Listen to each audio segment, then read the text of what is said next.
Welcome to the Flex Forward podcast, where grit meets growth. With your host, Nic Espanet, bringing you stories of resilience, reinvention, and the real climb to success.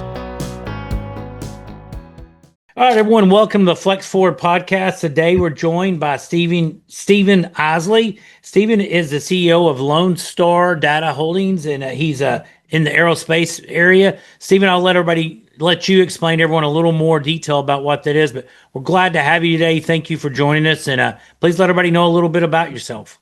Absolutely. Thanks, Nick. Appreciate being on Flex Forward. I've been in aerospace pretty much my whole career.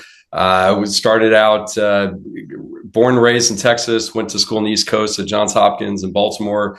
And then I started working on some defense related projects. Decided I didn't love defense, but I was learning a lot about missile technology. And of course, missiles have dual use for rocket technology. And that kind of literally launched my aerospace career. So I journeyed through, I've done a bunch of different startups. I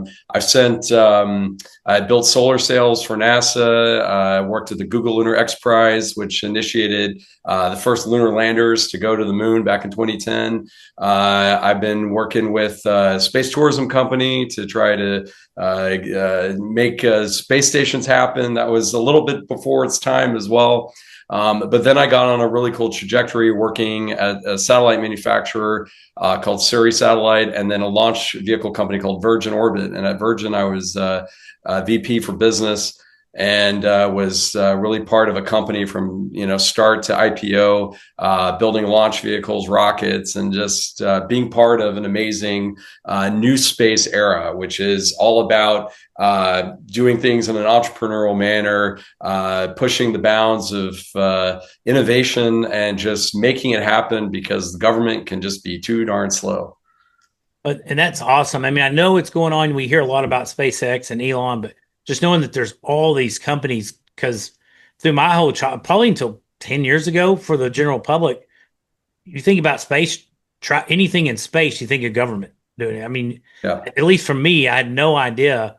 Maybe it was going on at a much smaller scale that there was private industry working to get into space. I up until SpaceX thought it was all the federal government doing it. Yeah, and there's truth to that. I mean, the nice thing listen, without federal government, we wouldn't be where we are. That's 100% true. And, Kennedy declared the moonshot, and within 10 years, we landed on the moon. And that did not happen without an exorbitant amount of government money that was really taking a lot of the risk, doing the R&D to be able to enable then the missions to happen, the Apollo mission. So certainly the government plays a role. But then what happens is once you've done that moonshot, you get a little bit into some kind of stasis, or maybe, you just think, okay, now we're just kind of rolling along, and we're missing a trick there. We're missing the opportunity to peel off and do other great things and to push the envelope. And, you just see that with government. Once a program's kind of established, it just runs into more rules and bureaucracy. And that just seems to be a natural way that, governments evolve on projects. And so what happened really was in the 90s, you had a cadre of billionaires that said, you know what? We were kids when the moon landing happened. We saw Neil Armstrong. We were certain, by the 70s, the 80s, it'd be like the Jetsons, right? We'd be in flying cars and we'd be, going to space regularly, and things had just slowed down. And so you really had then a bunch of billionaires. Sometimes that's a bad word, but at the end of the day, you still need that capital. And you had entrepreneurial billionaires that said, we're going to now take the risk on our own and really enable space technology, space exploration, whatever happened. And that's where you saw the Richard Bransons, the Elon Musks, the Jeff Bezoses, and others kind of step up, if you would, and put their money where their mouth is, or put their money where their excitement was, and that is space. And since then now, and that kind of happened, the first entree was like the late 90s and then the early 2000s. And then you really saw this push. We went through an era where it was all about space tourism. So there were these suborbital flights. You had the Ansari X Prize. You had the Virgin Galactic spacecraft and everything else. And, they ran into some issues as well. But, fast forward to today, now you got space tourism happening on the suborbital level. You got it on the orbital level. You see what Jeff Bezos is doing with Blue Origin. And that, of course, really inspired, I think, a generation or generations of people to say, you know what, space is no longer just beholden to government. It's now part of the startup universe, right? Just like a tech company in Silicon Valley. Sorry, let me pause there. Actually, I want to put my dogs out. Sorry about that. Okay. They're usually good. We're going to pause.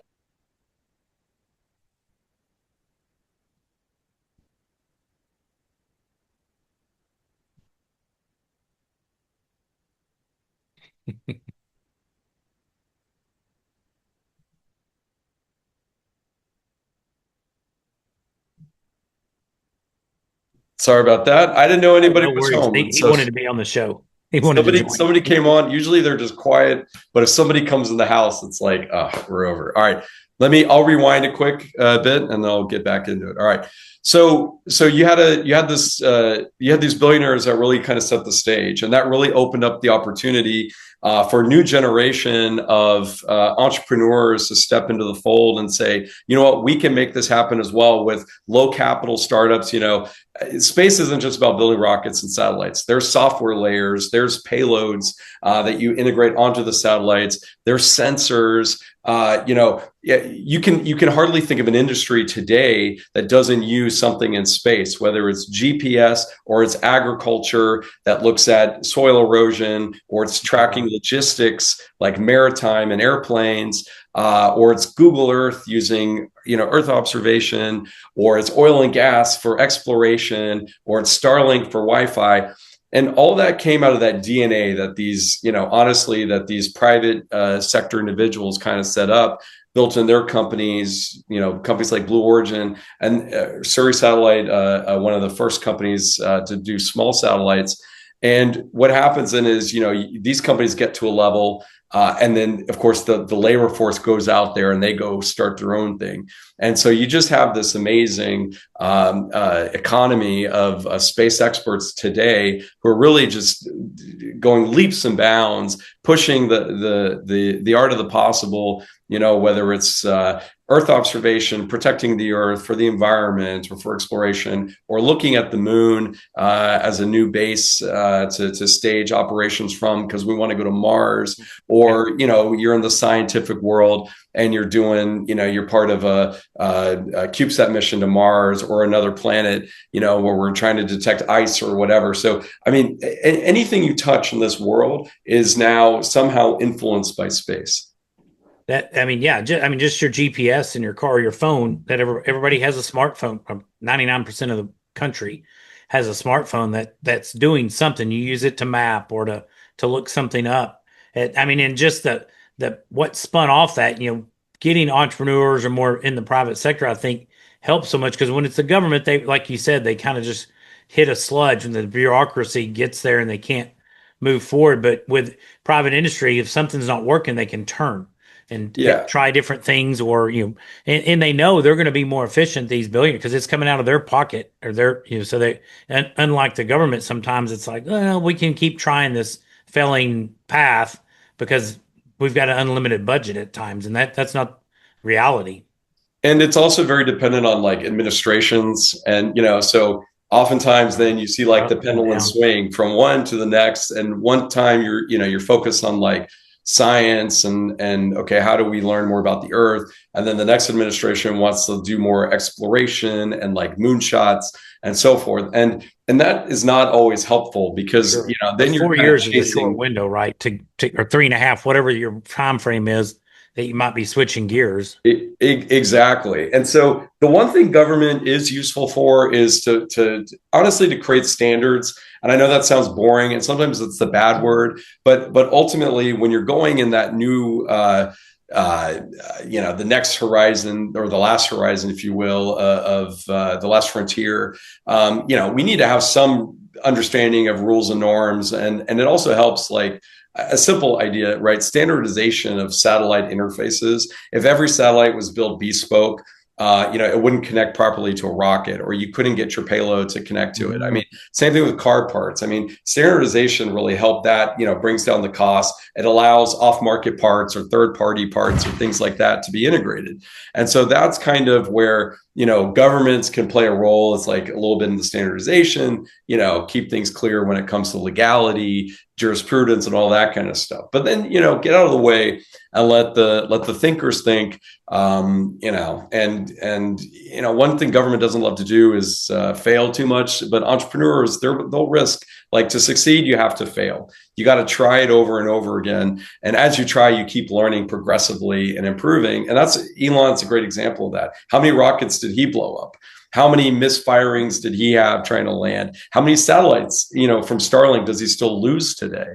Well, I think of the PR. If that happened with the government, people are with pitchforks and torches coming after you. Oh, how much did we blow? But Elon's like, hey, it's my money. I'm going to keep trying. But it goes back to Thomas Edison, and I don't know how accurate it is, but he failed 10,000 times finding the filament in the filament in a light bulb.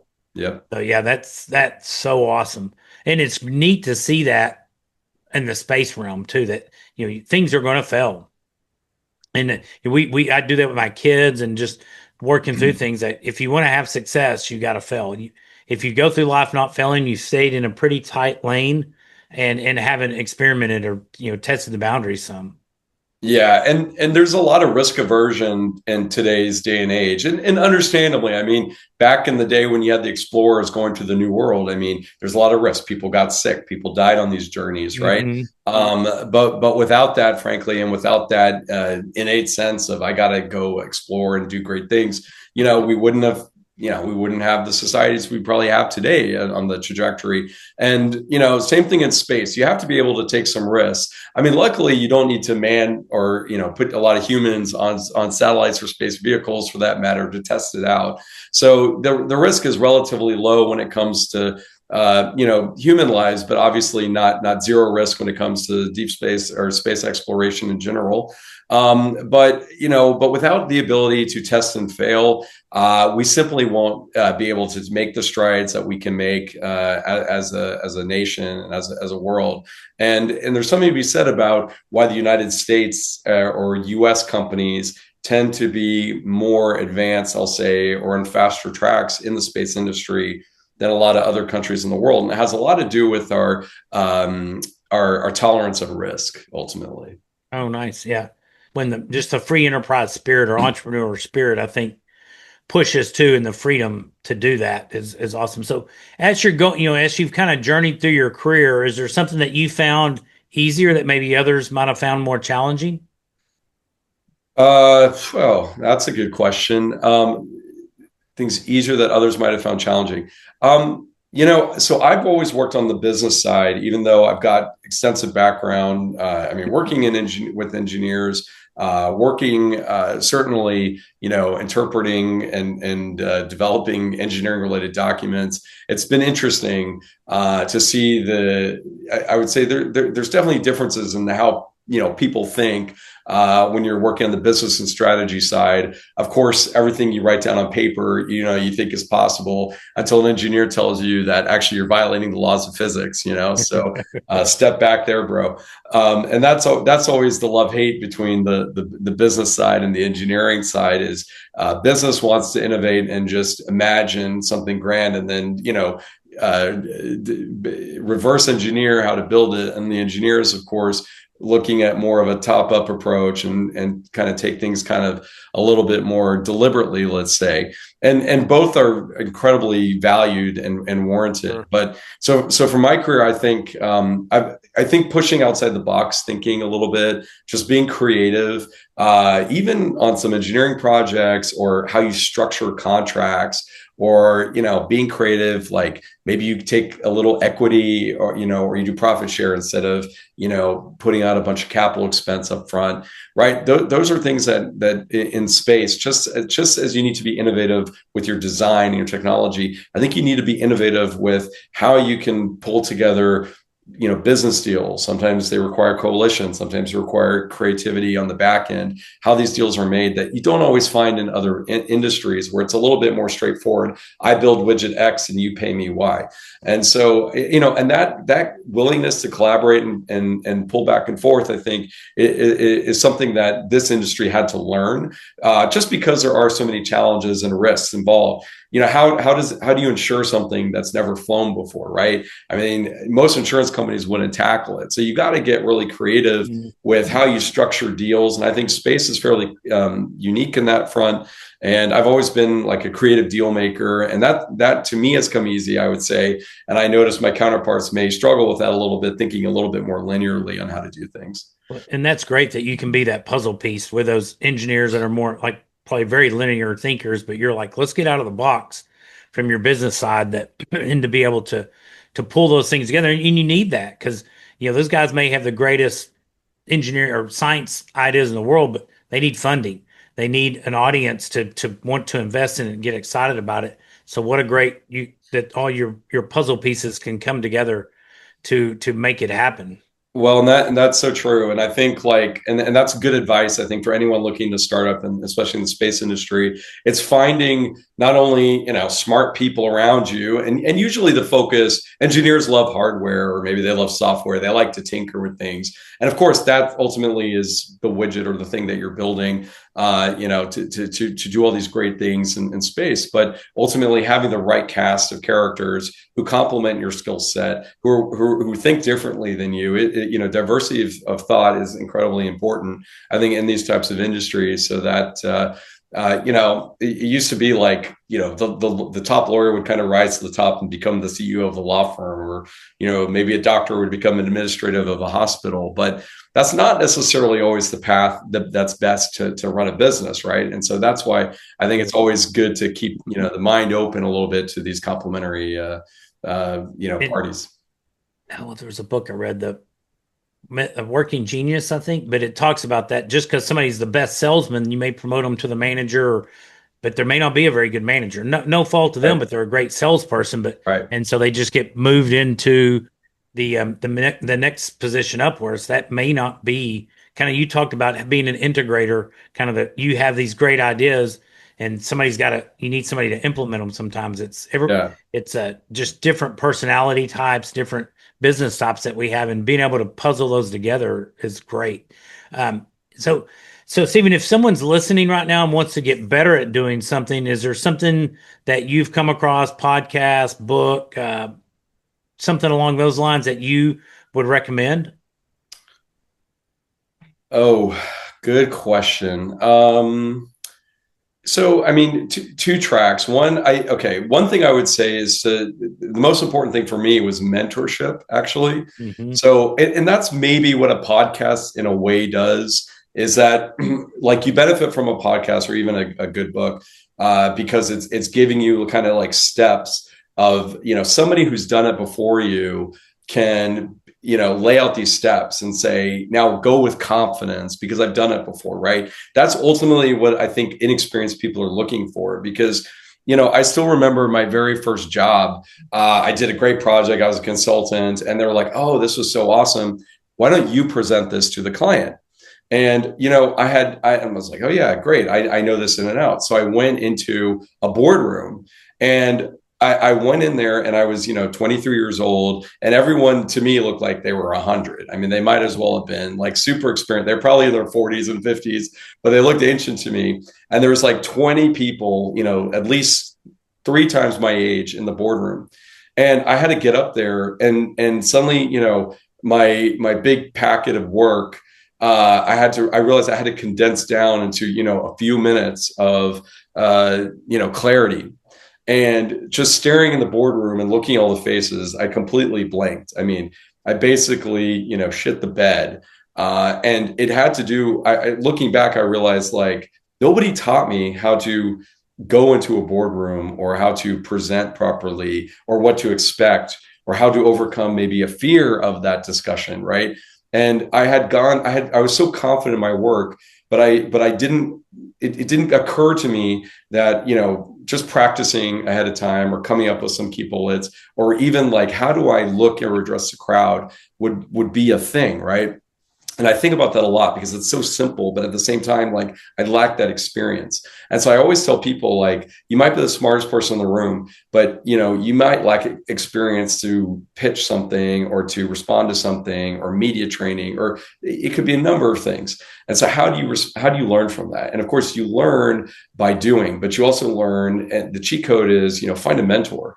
Work with a mentor who can give you confidence, one, that everything you're doing is correct. Because it's like a kid taking the first steps. They may look back at the parent and be, am I doing this right? Is this the right direction? So mentorship, for me, above all, having a person to interface with and engage is really so critical. And find it at a university, find it in somebody who you work with. Just ask them, hey, I'm new to this. I'd love to learn from you. Could we grab a coffee? Build that relationship up, and then have a set of questions ready to go and be like, is this how you do it? Like, how do I do it in this case? How do I negotiate a deal? So that's maybe what I would add on top of your comment there. Yeah, that is awesome. Success leaves clues. So if somebody's gone down that path, they've probably had the mistakes, or they've learned from their mentors' mistakes, and you can knock out so many mistakes that way. I think having a mentor, even in your family, in your work, and just as a parent, all these different avenues of life that can really help you smooth the road. You're still going to have bumps probably, but you can eliminate a large majority of them. That's awesome. And I've heard that from other guests also about having a mentor, and that's how I've used one going in my career change later in life. So I think it's very valuable. And what's one of the biggest challenges you've had to overcome in your career path? Yeah, I mean, so specifically in space, my least favorite phrase that's used over and over in space is space is hard. And it's like, yeah, it's hard, but how what are you going to do about it? And the most frustrating thing is delays. Everything gets shifted to the right, meaning that you have delays, you make all the perfect plans, and there's typically something out of your hands. So there's a third party that you're relying on to supply some part. Maybe there's a launch you're relying on to get your satellite off.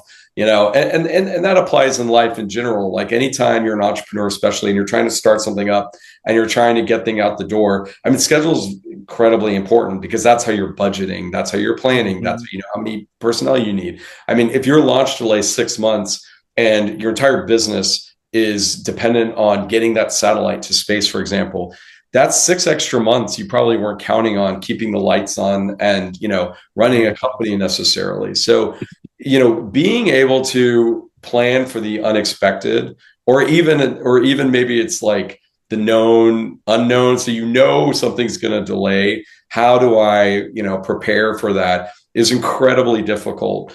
That's one. Two is, patience. Like success doesn't happen overnight. You see a lot of successful people out there, and they're showing off. They're ringing the bell at the stock exchange or whatever. But it's like the work that goes behind that is typically immense, and it's not for everybody. Entrepreneurship is a 24/7 job.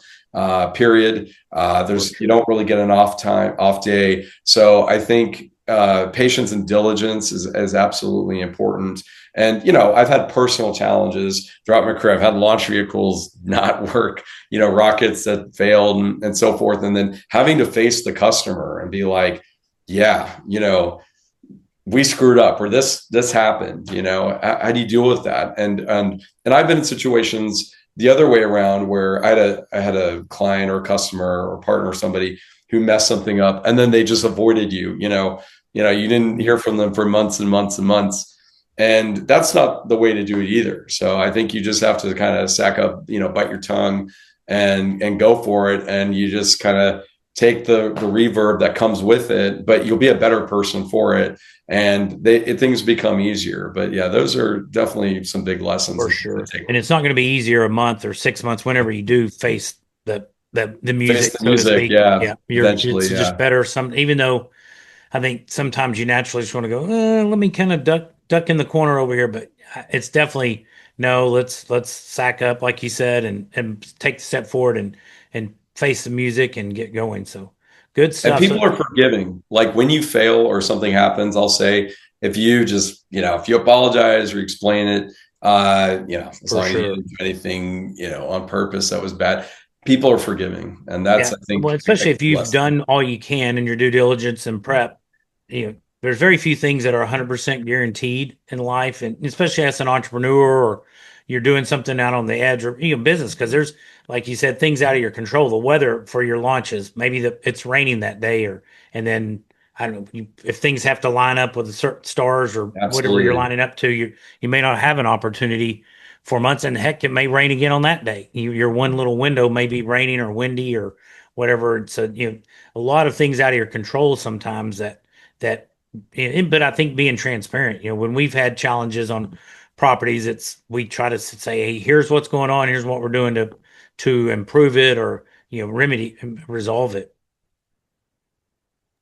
Absolutely. That's a really good point. I mean, yeah, look, more startups fail than succeed. And Hmm. so if you believe in it and you do your best, and that's where America is amazing. It is tolerant of failure because even in failure, you learn something. Oftentimes in failure, the new success story is born, right? And remember, you're being a trailblazer for a lot of different Yeah, people, and that's a great feeling too. I mean, the best way to contribute something to this earth is if you can trailblaze it, take a little risk, and be the one to take on that burden of trying to make something happen. And then imagine all the grateful people that come behind you that reap the benefits of space exploration or whatever else it is that you're doing. sure. So Well, even going back to the explorer days or the guys that set out on boats from Europe or wagons from the East Coast, that how many of them died either because of elements or unfriendly encounters with other people. It just that, but they saw just people kept plot. The next one would come up, maybe learn there's a better path to get a better route to get there. So it's human nature to keep that, and that's what I love about being an entrepreneur is, hey, it's more is learned from failing, I believe. And we have these conversations I have 3 kids that we talk to them about, like, you got to push and it's okay to fail, not okay to stay down and wallow in it, but you want to learn from it. What can you learn from this bad situation or, depending on the degree, but that's where you really thrive, I think, is reassessing what's going on and then finding a better path forward.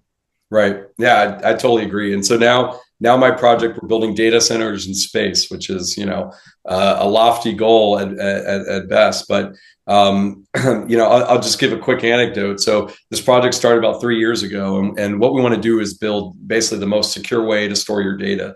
Think about like Starlink for data. So you can access your Wi-Fi anywhere. You'll be able to access a cloud from space. And why do you put it in space? Because it's more secure. It's above all the terrestrial threats that data centers face, whether it's natural disasters, hackers, maybe a bad nation actor would want to seize that. And in this day and age, you have to just stay ahead of the game. So putting data storage in space is one way to do that.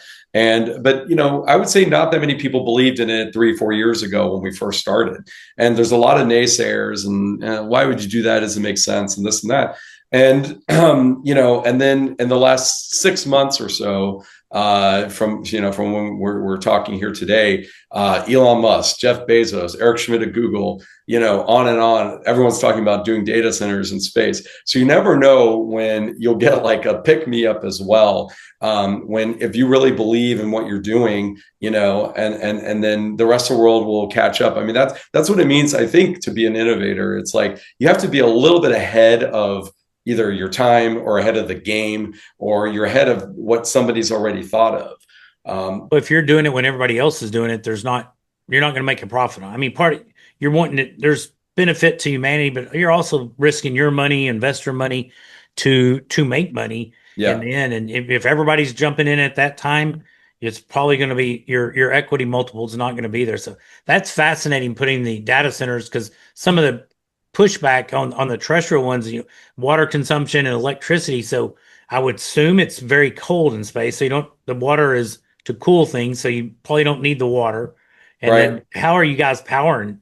Well, solar. I mean, solar, unlimited solar in space. So it definitely is sustainable. Now, there's different types of data center like technology. So you've got like compute, which is all the processing. So all the AI, large language models, they need a lot of power for compute, which takes a lot of power on the ground. So that's why they want to do that in space. We're focused on storage, which is another component of data centers, which doesn't actually need that much power because it's mostly in idle mode until you need a backup, until somebody pulls something out. Until you want to upload or download something. And, we do it for resiliency, for continuity of operations. I mean, imagine, the lights go out or data centers hacked.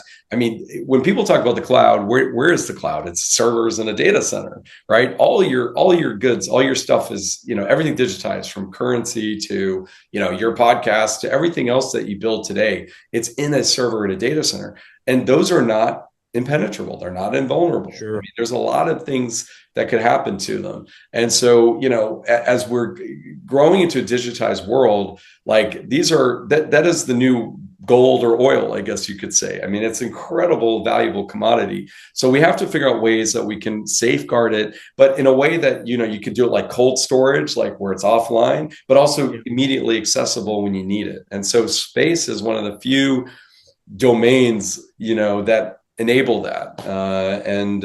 So that's maybe, maybe I'll come back in a year or so and we could talk about, how it's looking, because it's a risk. I mean, I'll tell you right now, I'm taking some risks in doing this, but we believe in it enough. And now we're seeing the rest of the world kind of catch up to the idea, and hopefully we can accelerate from there. That's awesome. Well, it sounds like things are going well in business. I know it's a lot of people, entrepreneurs start having success. They start looking at other passive income sources that either enhance or eventually maybe replace some of their active income. What are your thoughts on passive income source or activities?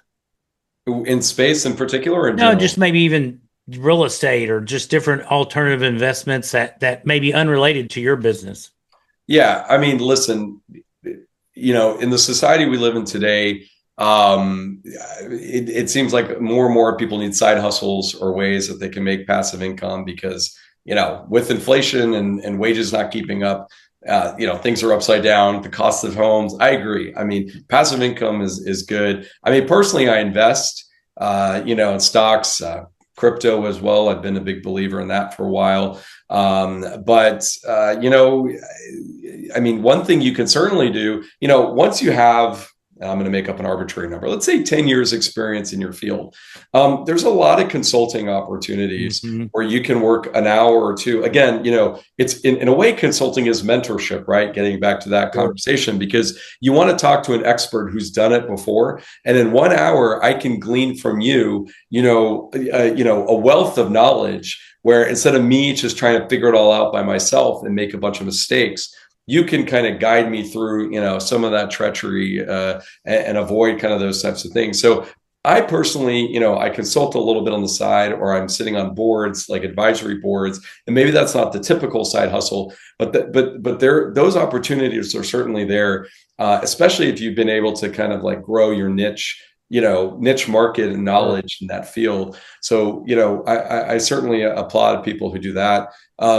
And otherwise, I think real estate, certainly it's interesting. I do that as well. I mean, I'm hopeful crypto takes off again because it's taken a bit of a hit. But, I think trading a little is good. It's a long-term play. Absolutely. Yeah, I think you'll probably see a few more cycles. I agree with that. And by the way, that's a good point. Like, chasing riches overnight is I think you can go crazy doing that. I think have a plan, take a breath, and just think 5-year horizons, 10-year horizons a little bit too. It's okay, and then your investments may surprise you and do better sooner. But I think if you haphazardly try to jump into things to get that overnight hit, more often than not, you're going to get burned. So definitely horizon planning is really important. No, for sure. And as for wrapping up the interview, do you have any exciting plans or initiatives that you're working on for the next 6 to 12 months? Well, I mean, I am doing the first commercial launch of a data storage center in space in October of 2026. Nice. So that's, from shooting, that's about 10 months, 8 or 9 months from now. So that's pretty exciting. Otherwise, I'm an investor in an airborne wind energy company. So trying to make that happen. I'd love to talk to you about that sometime, but I think it's just important. I think an entrepreneur's mind is always moving. So it's hard to, sit still in one line of business. And I think the brain just, wants to be involved in a couple of projects, and that's okay. If that's you, go for it. Just be certain what your path is, and be able to sustain yourself. But if you're a creative type, like, there's nothing wrong with getting involved in a couple of projects to kind of, share your creativity with everyone and make something happen. Keep it all moving. Well, Stephen, thank you so much for joining us today and taking time to share your thoughts and some of your experiences with our listeners. If people would like to connect with you, what's the best way they can go about that? Yeah, I mean, you can find me on LinkedIn. So that I think maybe we could add that in the comments or something. So connect with me on LinkedIn. I'm on there more than anything. Or you can find me in Lone Star Data Holdings, lonestarlunar.com, and reach out that way. Awesome. Well, thank you so much. And everyone, thank you for listening today. Be sure to like and pass this on and share. Stephen, thank you. It's been great having you on today. And I learned a ton about space. So this is, it's exciting to see what you guys are doing. All right. Thanks so much, Nick. Really appreciate it. You bet. Thanks for listening to the Flex Forward podcast. If you've got grit, growth, and a great story, visit flexforwardpodcast.com/guest to apply and join us on the show.